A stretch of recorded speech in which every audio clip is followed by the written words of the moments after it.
안녕하십니까, 문희영입니다. 안녕하십니까, 김희섭입니다. 이섭님, 네. 우리나라 건축물에 대해서 관심 있게 지켜본 적 있으실까요? 저는 한옥에 대해서만 좀 어. 알고 건축물은 살펴본 적이 없는 것 같은데요. 저도 솔직히 무심히 네. 지나쳤습니다만, 그래서 오늘 우리나라 전통 건축과 현대 건축에 대해서 아주 자세하게 설명해 줄 전문가를 모셨다고 들었습니다. 네. 빛과 나무 연구원의 이규혁 원장님을 모시고요. 우리나라 얼과 혼이 담긴 건축물에 대한 이야기를 들어보도록 하겠습니다. 네, 흥미롭게 듣겠습니다. 모시겠습니다.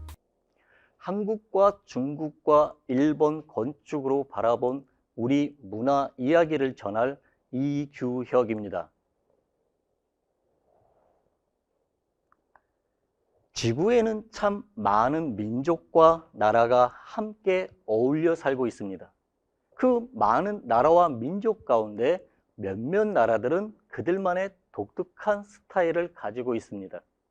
이 나라들의 공통점은 경제 대국이며 문화 강국들입니다. 그렇다면 세계 경제 2위와 3위를 하고 있는 중국과 일본은 어떤 스타일을 가지고 있으며 우리는 어떤 스타일을 가지고 있을까요? 독일 출신 영국 건축사학자인 니콜라스 페브스너는 이런 이야기를 하였습니다. 자전거 창고는 건물이지만 링컨 대성당은 건축 작품이라고 이야기하였습니다. 즉, 인간이 가지고 있는 심미적 호소의 목적을 위하여 지어진 건물이 건축이라고 정의를 내렸던 것입니다. 이와 같이 건축이라는 것은 단순히 건축의 기능만 있는 것이 아니라 그 안에는 의미와 개념과 정신과 사상이 함께 내포되어 있는 것입니다. 우리 건축물 중에서 가장 많은 개념과 의미를 내포하고 있는 건물은 궁궐 건축물일 것입니다.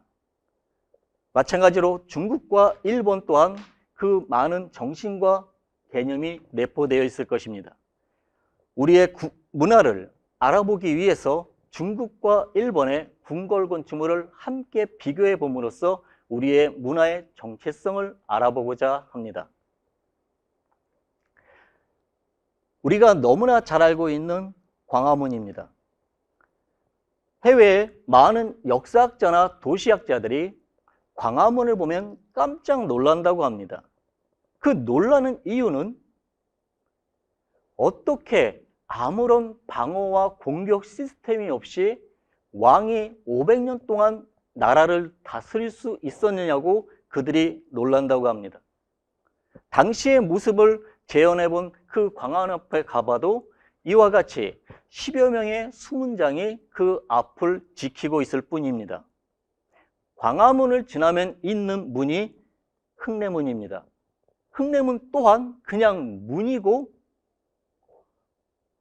회랑으로 담장을 이루고 있을 뿐입니다.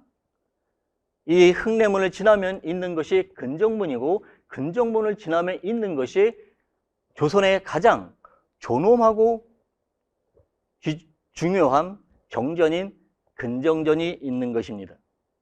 근데 이 근정전을 바라보면 참 특이한 것이 건축적으로 눈에 들어옵니다. 이 근정전의 바닥의 바닥을 보면은 제각각 다른 돌들이 울퉁불퉁 조성되어 있는 것을 볼 수가 있습니다. 이렇게 만들어진 이유는 강우 시 물이 배수될 수 있도록 해준 것과 또한 미끄럼을 방지해 주기 위한 것과 소리를 잡아주는 그러한 기능적 역할도 있습니다. 하나, 이렇게 해준 가장 큰 건축적 의미는 긍정제 바닥의 돌을 통하여서 하늘에 구름을 나타내고자 했던 것입니다. 우리가 해외에 나갔을 때 비행기를 타고 활주로에서 이륙해서 높은 고도에 올라가기 위해서 중간에 있는 것이 구름입니다. 우리는 임금이라는 존재는 하늘님의 뜻을 받들어 땅에 있는 백성을 다스리는 중간자라는 개념을 가지고 있었던 것입니다. 즉, 백성이 곧 하늘이라는 인내천 사상과 백성의 마음이 하늘의 마음이라는 민심이 곧 천심이라는 애민 정신으로 나라를 다스렸던 것입니다. 이러한 백성에 대한 애민 정신으로 나라를 다스렸던 나라와 민족이었기에 세계에서 유일하게 백성을 위한 글자 훈민정음을 창제할 수 있었던 것입니다. 이와 같이 우리는 힘으로서가 아니라 정신으로 나라를 다스리며 문인 사회를 이루었던 나라와 민족이었던 것입니다. 그렇다면 힘으로 나라를 다스렸던 중국과 일본의 궁궐 건축은 어떤 차이가 있을까요? 이건 우리가 너무나 잘 알고 있는 중국 자금성입니다. 사진에서 보시다시피 그 자금성은 높은 성벽으로 둘려져 있음을 볼 수가 있습니다. 뿐만 아니라 자금성에 적이 직접 접근하지 못하도록 넓은 해자가 조성되어 있는 것을 바라볼 수 있습니다. 우리가 너무 잘 아는 중국의 천안문입니다. 이 천안문이 우리 경복궁의 광화문에 해당합니다. 천안문 또한 높은 성벽으로 이루어져 있어서 사람이 감히 접근할 수 없는 높은 성벽으로 이루어져 있습니다. 천안문을 지나면 있는 문이 오문입니다. 이 오문이 경복궁의 흥례문에 해당합니다.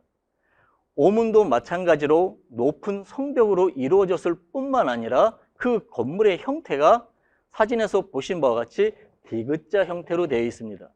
이 디귿자 형태는 정면에 오는 적을 공격할 뿐만 아니라 좌우에서도 공격할 수 있는 그러한 시스템의 건축 형태인 것입니다.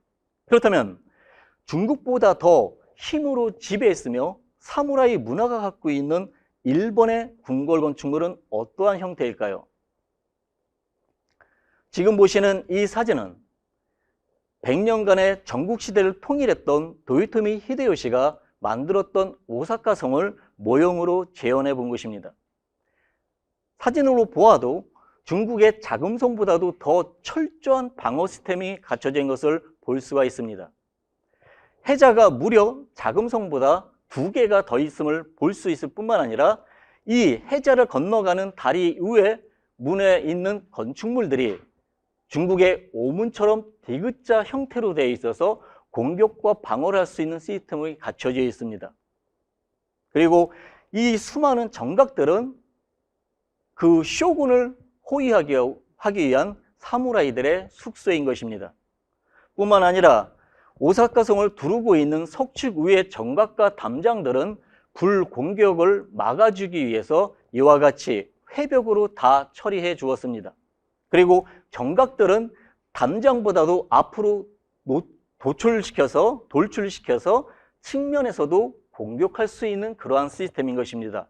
그리고 정각과 담장마다 조총으로 공격할 수 있는 공격 구멍들이 다 설치가 되어 있습니다. 그리고 어렵게 그 메인 정전인 정각에 도달한다 할지라도 이 대문에 도달하기 위해서는 옆에 좁은 계단을 통해서만 그 대문에 접근할 수 있습니다. 그 좁은 계단 위에는 보신 바와 같이 높은 석축을 쌓아줘서 그 계단을 오르는 적에 대해서 공격하도록 되어 있는 것입니다. 뿐만 아니라 건물의 사면은 사진에서 보신 바와 같이 건축 구조물을 돌출시켜서 건물 아래에 있는 적을 머리 위에서 활과 유황 같은 것으로 공격할 수 있는 시스템이 갖춰져 있는 것입니다.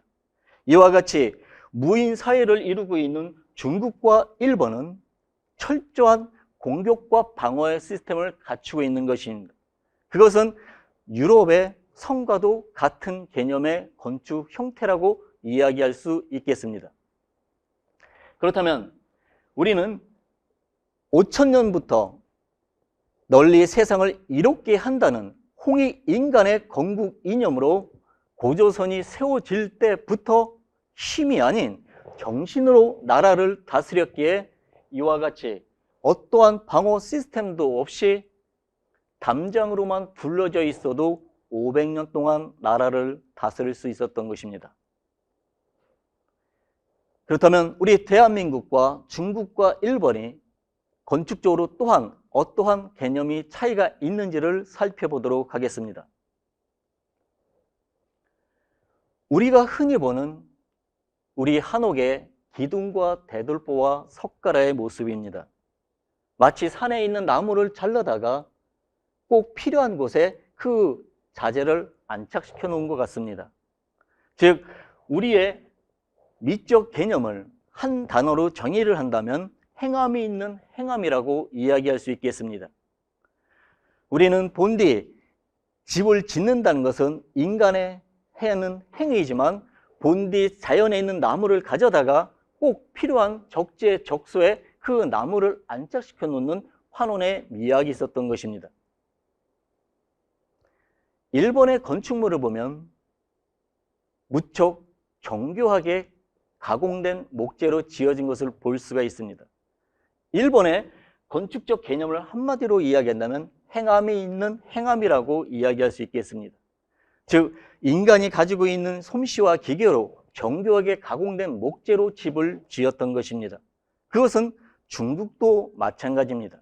그래서 중국도 일본과 마찬가지로 행함이 있는 행함이라고 그 정의를 이야기할 수 있겠습니다. 일본과 마찬가지로 인간이 갖고 있는 솜씨와 기계로 목재를 가공하여 집을 지었을 뿐만 아니라 중국은 오칠까지도 하고 있는 것을 볼 수가 있습니다. 이 건물은 우리가 너무나 잘 알고 있는 수원 화성입니다. 그리고 이 건물은 일본 오사카성입니다. 돌로 석축을 쌓는데 두 건물에 큰 차이가 있는 것을 볼 수가 있습니다. 우리는 수원 화성의 석축의 모서리를 보면은 무척 둥글고 두툼한 느낌을 부여해 줍니다. 그러나 일본의 석축을 보면은 무척 날카로운 선이 살아 있습니다. 즉, 우리가 갖고 있는 조용성은 두텁고 부드러운 이미지를 선호한다면 일본은 사무라이 칼과 같은 날카로운 선의 미학을 갖고 있다고 이야기할 수 있겠습니다. 우리의 초가 지붕을 보더라도 무척 두텁고 부드러운 자연감의 느낌이 있다면 일본의 초가 지붕은 오사카성의 석축과 같이 날카로운 선의 미학을 가지고 있는 것을 볼 수가 있습니다. 기와 지붕을 봤을 때 중국 태화전을 보면은 그 지붕의 형상을 다이어그램으로 표현해 본다면 삼각형 형태를 나타내주고 있습니다. 삼각형 형태라는 것은 무인사회에서 힘으로 백성을 다스렸던 무인사회에서 나타나는 건축 유형이라고 이야기할 수 있겠습니다. 어떻게 보면 가장 대표적인 것이 이집트에 있는 피라미드 건축물을 이야기할 수 있겠습니다. 이거는 일본의 동대사입니다. 이 건물 또한 그 지붕을 바라보면 삼각형 형태를 나타내주고 있습니다. 이 건물은 이태리의 밀라노에 있는 밀라노 대성당입니다. 이 건물은 보시는 것 자체가 삼각형 형태임을 인지하고 있습니다. 그렇다면 우리의 긍정전은 어떠한 형태일까요? 우리의 긍정전은 중국과 일본과 서양과 달리 역삼각형의 형태를 가지고 있습니다. 이 역삼각형의 형태를 비의 미학을 나타나기 위한 구조 형태라고 이야기할 수 있겠습니다.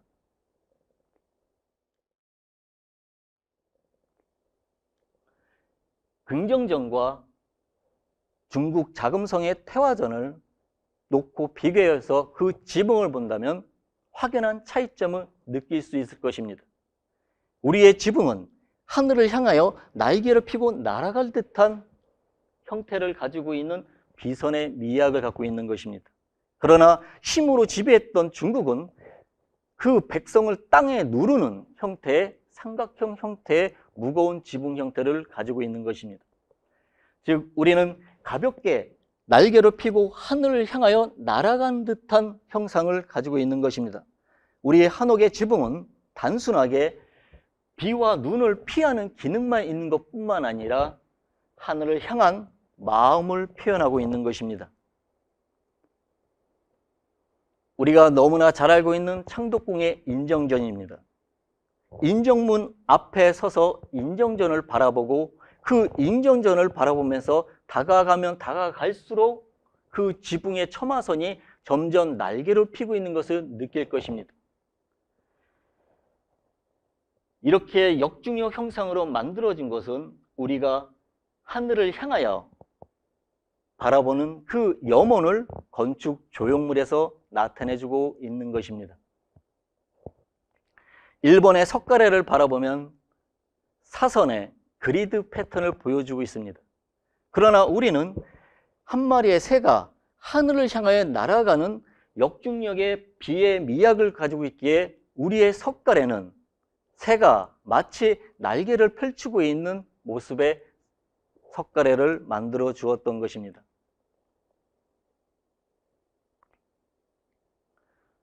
우리는 오늘 조선이 독립한 나라이며 조선이 이 나라의 주인임을 선언한다. 민족의 전운함에 상처받은 아픔 또한 얼마이며 새로운 기술과 독창성으로 세계 문화에 기여할 기회를 잃은 것이 얼마인가.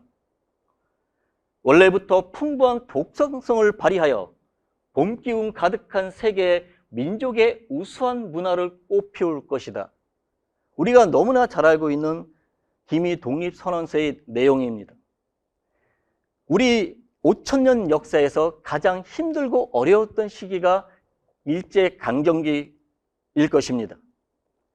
그래서 이제 조선이 독립국이라고 선포하고 있을 때 우리 조상들은 우리가 나라를 빼앗겨서 우리 문화가 세계에 기여하지 못함을 통탄하고 있습니다. 뿐만 아니라 이제 우리가 독립을 하면 우리 문화로 세계에 꽃을 피우겠다는 비전을 제시하고 있습니다. 나라가 세워지지 못했을 때 김구 선생님이 하셨던 말씀입니다. 나는 우리나라가 가장 부강한 나라가 되기를 바라지 않으며 남을 침략한 것을 원치 않는다. 오직 한없이 가지고 싶은 것은 높은 문화의 힘이다라고 이야기했습니다. 우리는 옛부터 정신으로 나라를 다스리며 높은 정신 세계로 문인 사회를 이루면서 문화를 소중히 여겼던 민족인 것입니다. 우리가 살고 있는 이 현대의 생활 또한 전통의 미적 가치 기준과 현대의 미적 가치 기준이 공존하는 곳에서 생활하고 있는 것입니다. 즉 우리가 생활하는 생활 공간이란 정신적인 삶과 물질적인 삶이 공존하는 공간인 것입니다. 우리가 일제강점기와 6.25 전쟁으로 말미암아 지독한 가난 속에 살게 되므로 우리는 그 가난을 극복하기 위해서 온 백성이 한 몸이 되어 지금은 세계가 부러워하는 경제 대국을 이루었습니다. 그러나 그 시간 속에서 우리에게 오랜 동안 가지고 있었던 우리의 높은 정신과 문화를 잃어버리는 안타까움도 있었습니다. 이제 우리의 정신적인 삶을 회복하여 물질적인 삶과 균형을 이루어서 풍요로운 삶으로 나아가야겠습니다. 감사합니다. 오늘 너무 강의 잘 들었습니다. 네, 원장님 너무 잘 고맙습니다. 들었습니다. 최근에 저희 방송에 나오시는 네. 분들이 산에 대한 이야기도 하시는 네. 분이고요. 또 오늘 원장님처럼 건축에 대해서 얘기를 듣다 보니까 야, 우리가 다뤄야 될 주제가 되게 많구나. 네. 이 프로가 저는 개인적으로 너무 기대가 됩니다. 그래서 오늘은 건축의 세계에 우리가 흠뻑 빠져보는 시간을 갖도록 네. 하겠습니다. 예, 알겠습니다. 보통 저희는 이제 한옥으로만 네. 생각을 하는데 건축물이라는 단어를 일반인들이나 저희 시청자분들도 아마 많이 사용하지는 않으실 거예요. 그렇죠. 네. 현대 건축물 작가로서 네. 어떤 건축 작품들을 하셨는지요? 제가 네. 했던 작품 대표적인 것은 충무로에 있는 매일경제신문사 신사옥. 제가 그거- 충무로에 근무하고 아, 직장이 그러셨어요? 예, 매일 보고 있습니다. 그 건물을. 예. 그 건물을 아, 그렇구나. 그리고 양재동 그 IC에 보면은 네. 하이브랜드 빌딩이 아, 있습니다. 네네, 있습니다. 그 건물은 제가 디자인한 건물 중에서 단위 건물 중에서 가장 큰 대단한 예, 분한테 연면적 제가- 한 5만 평. 5만 평. 예, 그리고 네. 신안산대학교 체육관, 도서관, 아, 그다음에 네네. 이제 아파트 이렇게 좀 다양한 게 나름대로 건축 작품을 하였습니다. 아, 그러시구나. 제가 속물근성이 좀 있나? 대담한 분 앞에서 저희가 지금 대담을 하고 있네요. 아닙니다. 자, 그럼에도 시청자를 대변해서 저희가 질문을 예. 좀 드리는데 아까 강의를 제가 경청하다가 보니까 네. 건물과 건축의 차이가 있다고 분명히 얘기하셨어요. 네, 네, 맞아요. 맞습니다. 그런데 네. 일반적으로는 우리 대중분들은 건물과 건축의 차이를 잘 모르실 것 같아요. 건물과 건축이 뭐가 다른지 아주 좀 깔끔하게 명쾌하게 좀 설명 좀 다시 한번 부탁드리겠습니다. 우리가 육은 살아있지만 혼이 없으면 네네. 식물인간이라고 얘기하죠. 그렇죠. 네. 건물도 그 건물의 아. 기능만 있다면 그거는 아까 그 페브스너가 얘기한 네. 것처럼 그냥 건물인 건물일 거죠. 뿐이다. 어. 아, 네. 그 안에 음. 정신과 의미가 함께 들어가 있을 때 그걸 그러면 건축 그때- 작품이라고 아. 이야기하는 거죠. 너무 명쾌합니다. 바로 아, 알아들었어요. 의미와 네. 개념과 혼이 들어있어야 그렇죠. 건축물이고 일반은 그냥 건물일 수밖에 없다. 너무 잘 그러니까 이해가 되네요. 그래서 그 페브스너가 얘기한 것처럼 네. 자전거 창고는 건물이지만 네네. 링컨 네. 대성당은 건축 건축물이다. 작품이다라고 아. 표현했던 거죠. 건축물이 아니라 작품까지 그렇죠. 들어가야 네. 되네. 아. 작품인 거죠. 아, 그러시구나. 근데 원장님께서는 네. 현대 건축을 예. 전공하시고 또 건축 작품들도 이렇게 설계하셨는데 우리 전통 건축에 어떻게 관심을 갖게 되신 계기나 특별한 이유가 있으신가요? 저한테 이 영향을 줬던 네. 분은 네. 임권택 감독님. 영화 감독. 네, 뭔가 그렇습니다. 우리 저희가 그냥 알고 있는 예, 인권택 그렇습니다. 감독. 서편제 오, 네. 만드신. 네, 그렇죠. 네, 네. 저는 그분한테 직접 강의 들은 건 없습니다. 네. 근데 87년도에 그분이 만들었던 시바지란 영화를 시바지. 보고 제가 네. 충격을 받았죠. 강수연 예, 그렇죠. 네, 네. 네. 제가 그때 충격받았던 이유는 음, 어떻게 음, 우리나라 감독이 음. 세계적인 영화제에 나가서 네. 상을 받을 수 수상했죠. 있었을까? 아. 그게 저에겐 충격이었죠. 강수연 그분이 또 여우주연상도 그렇죠. 받은 걸로 네. 알고 있습니다만. 지금이야 우리나라의 음. 문화인 드라마, 영화가 세계적으로 네네. 인정받지만 네. 맞아요. 그때 80년대는 당시에는 그죠. 진짜 큰 사회적 이슈였던 맞습니다. 거죠. 네. 대단하죠. 네. 근데 거기서 물론 건축물에 음. 대한 영감을 받으셨다는 뜻인가요? 아니죠. 한옥에 대한? 네. 제가 고민을 했죠. 네. 아니 저분이 어떻게 받을 수 있었을까? 아. 그때 제가 깨달았던 것은 그 당시에 예, 예, 예. 그분이 우리 문화 이야기를 가지고 영화를 만들었기에 했기 때문에 세계인들이 봤을 때는 야, 참 저런 문화가 오. 있구나 해서 상을 받은 게 아닌가. 아. 그래서 저는 건축가가 되면은 음. 우리 전통 건축 문화를 가지고 제가 재해석해서 네. 현대적으로 풀어보는 작품을 하자. 이것이 제가 가졌던 건축 방향이었던 거죠. 아. 그래서 꿈이자 목표. 예, 네. 그래서 대학교 1학년 때부터 네네. 혼자 음. 배낭을 메고 전국을 돌아다니면서 우리 한옥에 대해서 공부를 했죠. 아. 우리 건축에 대해서. 네. 왜냐면 제가 대학교 다닐 때만 네. 대학교 때는 네네. 우리 전통 건축에 대한 수업이 없었거든요. 아, 그런가요? 그 당시에는. 그래요? 예. 뜻밖의. 몰랐어요. 네. 그래서 학과 과목 중에서 네. 전통 건축에 대한 과목이 없었죠. 아예 없고 현대 건축에 대한 그렇죠. 것들만 있었던 거죠. 저는 또 아까 강의를 들으면서 또 못 보신 분들도 음. 있잖아요. 흥미롭게 들렸던 부분이 굉장히 많은데 한국과 중국과 일본의 건축이 아주 묘하게 다른 점들이 있더라고요.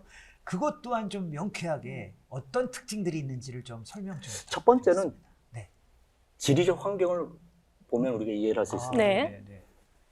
삼국은 참 오랜 시간 같이 그렇죠. 이웃을 하고 있어요. 그렇죠. 붙어있죠. 네. 근데 전혀 다릅니다.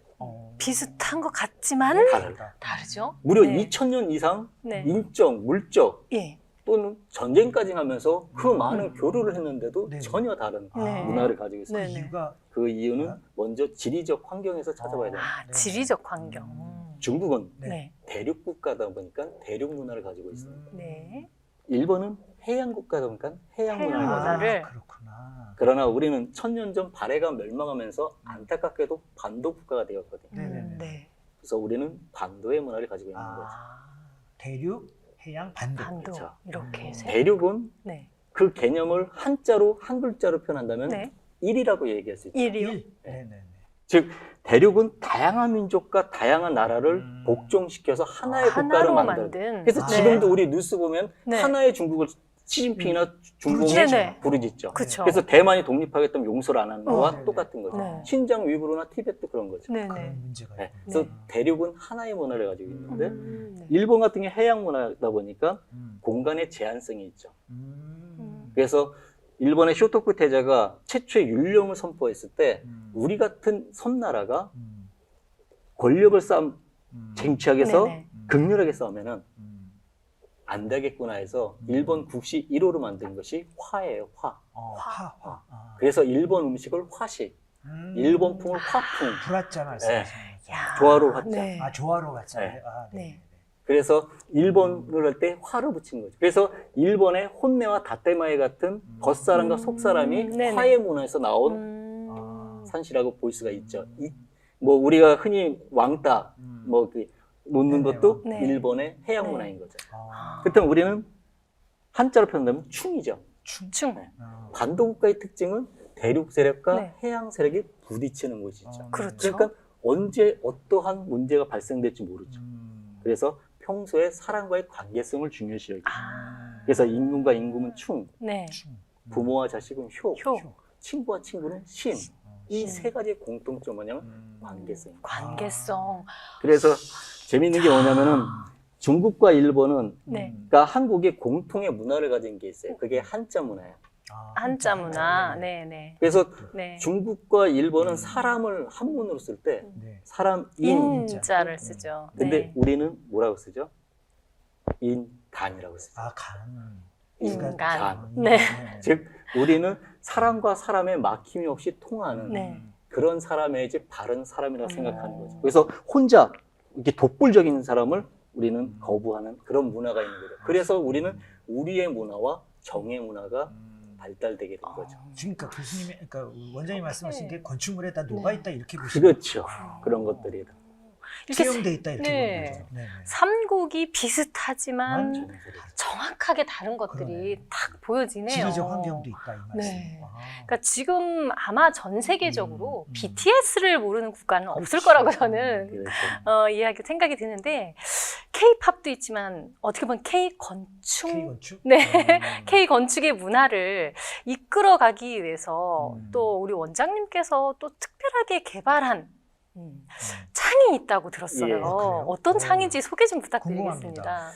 우리 한옥에 들어가는 많은 건축 자재가 네네. 들어가는데 네. 그 중에 참 중요한 것 중에 하나가 창호인 거거든요. 네. 우리가 한옥하면 첫 번째 떠오르는 이미지가 뭐냐면 춥다예요. 아, 춥다. 우풍. 춥다. 네, 그렇죠. 맞아요. 우풍. 네. 황소바람. 맞아요. 네. 네. 그 우풍의 원인 중에 가장 큰 것 중에 하나가 네. 창호인 거거든요. 창호. 그래서 창호에 의해서 네. 열 손실률이 음. 최소 25%에서 45%가 창호에서 그렇게 뺏깁니다. 많이 뺏겨요.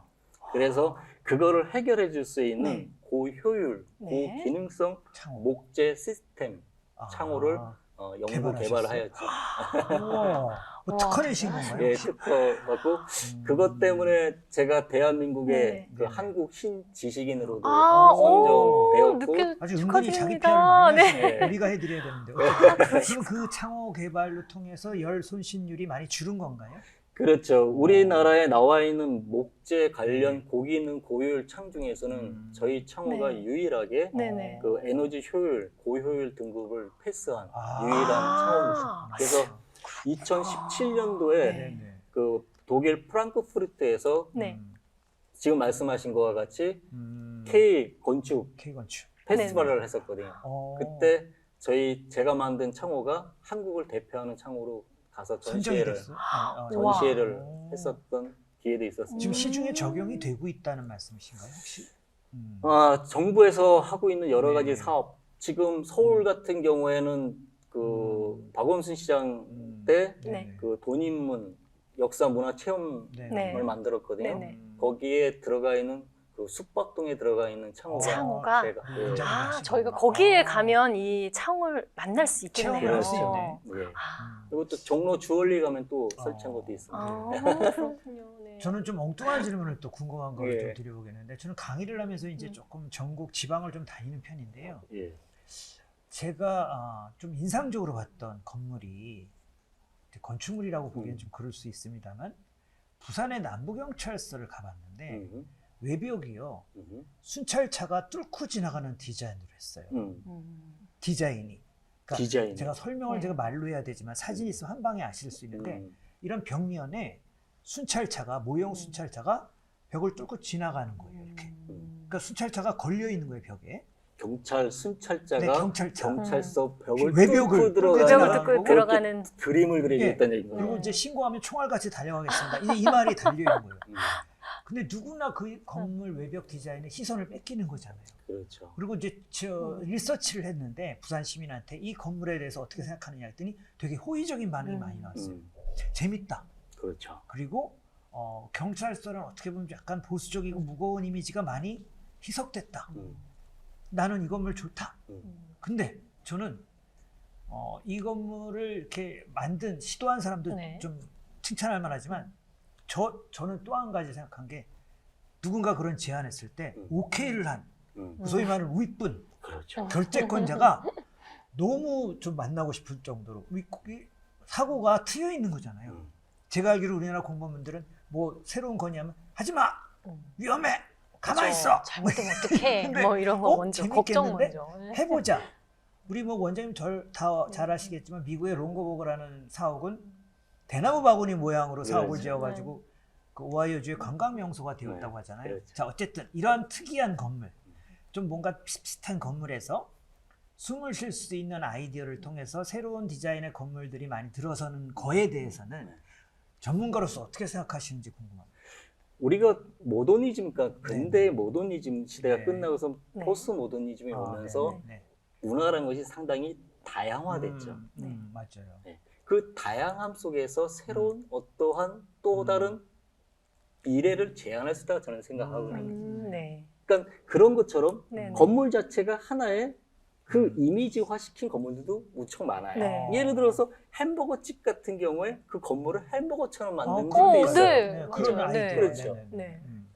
우리가 그동안 경찰서 하면 갖고 있는 것이 뭐냐면 경직되고 그렇죠. 무섭고 그런 공권, 과거의 뭔가 어떤 좀 그런 아주 무서워. 거리감이 네, 있는. 맞아요. 그렇지. 네. 근데 그렇게 해화적인 그림을 넣어줌으로 말미암아 시민들이, 그리고 또 거기에 멘트가 너무 멋지잖아요. 그림이- 총알처럼 달려가요. 그러니까 그림이 아니라 건축을 만드는 거예요. 그렇게. 그렇죠. 그림이 아니라. 그래서 건축가가 가장 행복한 것은 네네네. 내 생각을 음. 이해해주고 받아줄 수 있는 건축주를 만난다는 것이 그럼 맞죠. 건축가에겐 큰 복이고 행복이죠. 그렇겠네요. 저에게도 그런 건축주가 한 분 계셨었어요. 오, 클라이언트라고 네, 그러셨어요. 네. 클라이언트라 하는데 네. 영어 써도 되는구나. 그 정도 용어는 저희 시청자들이 방송 중에는 지적인 네. 수준이 높아서 방송 중에는 왜 이랬으면 안 되는지. 아니면 아유, 그런 클라이언트. 아닙니다. 네. 그래서 네. 제가 너무나 그 좋아했던 제 건축 중에 그 신한선대학교 총장님, 네, 네. 그분은 제 작품을 늘 존중해 줬어요. 아. 저희가 설계를 해놓더라도 네. 시공하는 과정 속에서 네네. 건설사가 이렇게 장식으로 만드는 걸 빼면은 공사비가 그만큼 절감되기 그렇죠. 때문에 네. 중간에 공사하면서 설계 변경을 하거든요. 그럼 대부분 건축주가 그냥 그 건설사 말을 따라갈 경우가 네네. 있는데 맞아요. 항상 그 총장님께서는 저의 의견을 물어보고 그래서 아, 신한산대학교 도서관 체육관 설계할 때는 제가 처음 스케치해서 디자인했던 것이 최종 준공 때까지 유지가 그대로 변경 없이 그렇죠. 진행이 됐어요. 그래서 우리 건축가한테는 그 건물이 네. 일기장이에요. 아, 무슨 의미인지 알 것 같아요. 저는 광고를 사실 이제 뭐 방송 MC도 하지만 진행도 하지만 이제 광고 카피라이터 일을 하고 있는데 아까 그 말이 저희 용어로는 좋은 광고는 좋은 광고주가 만든다 이런 말을 하거든요. 아, 맞습니다. 저희가 아무리 좋은 아이디어를 내도 뭐 거절당하거나 리셋당하면 의미가 없는데 그렇죠. 네. 존중하는 광고주들은 야 이거 아이디어 좋다 해보자 이럴 때 좋은 광고가 탄생하고 사실 수상도 하는 거거든요. 그렇죠. 근데 우리들이 아이디어가 크리에이티브가 부족해서가 아니라 자꾸 가면 잘려요. 가면 이렇게 돌고 돌아서 평평해지는 아이디어로 나와요. 아무리 저희가 정말 멋진 아이디어를 드려도 내부에서 자꾸 컨펌 받다 보면 깎이는 거예요. 그러니까 이거 위험해, 이거 뭐 쳐, 뭐 이런 식으로. 근데 정말 빛나는 아이디어를 사줄 때 도리어 소비자들, 어떻게 보면 우리나라 그 시민들이 좋아하는 경우가 더 많은 거죠. 그렇죠. 네, 그런 면에서 저는 이해가 됐어요. 네, 건축도 어떤 음. 건축주를 만났냐에 따라서 또 맞아요. 다르겠네요. 작품인 그래서 것 제가 알기로는 또 원장님께서 한옥에 관련된 강의도 어. 또 많이 하고 계시다고 네, 알고 같아요. 있어요. 다방면으로 어떤 내용으로 강의를 또. 하시나요? 제가 건축가로서 네. 한옥을 어렸을 때부터 공부했다 그랬죠. 아, 네. 늘 가졌던 갈급함이 있어요. 어떤... 무슨 말이냐면 네. 이 공학도들은 쟁의의 틀을 벗어나지 못해요. 그러니까 아까 이야기했듯이 건축물에는 그 안에 의미와 개념과 네네네. 철학이 들어가 있어야 네. 되는데 공학도는 그것이 좀 미약하죠. 어. 그러니까 한옥과 관련된 책들이 대부분이 뭐냐면은 한옥에 대한 기능, 기능. 구조, 음. 조형 네. 이런 걸로 주로 이야기를 많이 나누고 있거든요. 음. 그래서 그러던 차에 12년 전에 네. 저에게 그 또 다른 스승님을 만나게 됐는데 네. 그분은 이제 이화여대 학장님이셨고 개원여대 총장님이셨던 김영기 교수님인데 네네. 제가 그분한테 10년 동안 네. 우리 한국의 미학과 철학에 대해서 공부를 배우게 됐죠. 네. 그러면서 그분한테 우리 한옥이 갖고 있는 정신과 오늘 강의했던 내용들이 다 그 스승한테 배운 아, 그러시구나. 그래서 그 기존에 있는 한옥의 기능과 네. 정신과 미학을 합한 그런 내용으로 이야기를 하고 있죠. 그 원장님 재논 전에 지금은 충무로에 우리 원장님이 이제 만드신 아이디어를 주신 그 매경 빌딩 옆에 있지만 신사후 옆에 근무하지만 전에는 제가 시청에 이제 위치했었어요. 직장이 그 소송은. 네. 그래서 남대문도 가까이 했고 네. 광화문도 가까이 하고 어떻게 보면 우리나라 전통 건축물과 가까이 했던 환경이었는데 아까 그 원장님 강의를 듣다가 보면 우리나라 전통 건축물에도 세심함이 배어 있더라고요. 네. 여러 군데에서 뜻밖의 네. 제가 좀 무지해서 그런데 어쨌든 일부 몰지각한 분에 의해서 남대문 같은 경우 화재로 손실이 된 거잖아요. 그렇죠. 자 그러면 물론 다시 복원해서 지었다고는 하나 예전에 그런 어떤 철학과 혼이, 예, 네. 정인 정신으로 또는 어떤 세심한 부분들이 있었을 텐데 지금의 기술로 지으면 더 잘 지을 수는 있으나 그 가치라든가 그때 있었던 곳곳에 스며 있었던 창의성들은 되살리기가 어렵지 않을까. 이런 경우 복원된 건축물에 대해선 어떤 평가와 생각을 갖고 계신지. 우리가 지금 고건축 같은 경우는 네네. 상당히 다 복원하고 있잖아요. 네. 그 복원하는 맞아요. 방법은 크게 뭐냐면 옛날에 건물을 지을 때 특히 궁궐 건축 같은 경우에는 네. 그 건물을 짓기 위한 영건 의계와 영건 일기가 있어요. 아. 의계라는 것이 뭐냐면 지금 말하면 도면이에요. 도면? 음. 아, 그 네. 건물을 지을 때 어떻게 설계도. 설계도 네, 같은 네, 거죠. 네. 영건 일기는 뭐냐면 지금 말하면 시공 일지예요. 아, 일지. 공사가 지금 어떻게 전개되느냐 이런 거. 근데 안타깝게 경복궁에 복원하는 것은 영건 의계가 없어요. 아. 일기만 있어요. 그러니까 뭐야? 구한말 때 찍었던 사진을 가지고 이 대부분의 이 정각이 이렇게 이렇게 지었겠구나. 이렇게 지었을 거라는 상상 네. 속에서 짓는 거죠. 추측이잖아요. 그렇죠. 근데 수원 화성은 유네스코에 등재돼 있잖아요. 네. 네네. 그러면 그것도 복원한 건데 그건 어떻게 그러게요. 유네스코 문화재 아, 설계도가 있었나 보다. 예리하십니다. 역시 광고하신 분이어서. 네. 예. 아, 이제 쏙 이해가 됐습니다. 그러니까 그렇죠. 과거에 지었던 대로 그대로 지을 수 있었기 때문에 인정을 한다. 인정을 그래서, 받은 거였어요. 설계도가 중요해요. 그런 게 다 있네요. 그리고 저는 또 있는지 재밌는 게 몰랐어요. 뭐냐면은 네. 연장과 기술이 발달될수록 네. 사람의 솜씨는 더 줄어드는 거죠. 아, 그래서 과거의 건축물을 현대에 와서는 그만큼 기술이 없어서 못 지는 건물들도 많이 있잖아요. 도리어. 도리어. 이게 좀 이상 모순된 얘기네요. 네. 더 잘 져야 되는데 그래서 그때 솜씨를 못 내는구나. 조선시대가 될수록 목공 기술 기계들이 네. 연장들이 네. 많이 발달되거든요. 네. 그래서 그때 목수들이 과거 고려시대나 삼국시대보다 기술력은 떨어지죠. 아. 한번 요 작은 칼 하나 갖고 여러 개를 만든다 그랬을 때는 어떻게 했어요? 솜씨가 좋아지겠죠. 그러니까 아주 정교하게. 근데 연장이 다양하게 따르면은 어. 그만큼 기술은 떨어지겠죠. 그래서 그런 재미가 있더라고요. 아, 이거 참 모순되지만. 네. 우리 이선님 질문이 네, 또 저희 많이 이제 준비가 돼 있겠지만 이게 참 시간이 나 지금 보내드리기 싫어서 정말 이게 괜히 하는 소리가 아니라 정말 궁금한 너무 것도 빨리 많고 지나갔어. 근데 우리들의 공식 질문을 드릴 수밖에 없는 점을 네. 이해해 주시고요. 네. 우리 올 여름에 아마 개편이 되면 그때 한번 꼭 좀 다시 한번 앵콜 모시면 강의로 좋겠습니다. 네. 네. 다시 한번 모실 것을 약속드리고 네. 자 이러한 환경에서 어쨌든 우리나라 전통 건축도 사랑하지만 또 연구하고 계시지만 네. 현대 건축도 지금 네. 하고 계시잖아요. 그렇죠. 그러면 우리 원장님의 뒤를 이어서 어디선가는 건축학도를 꿈꾸고 위대한 공부하고 건축 있는. 작품을 네. 만들려고 노력하는 후학들이 많으실 거예요. 그렇죠. 그분들을 위해서 지혜랄까 어떤 아이디어랄까 덕담이랄까 네. 한 말씀만 좀 부탁드리겠습니다.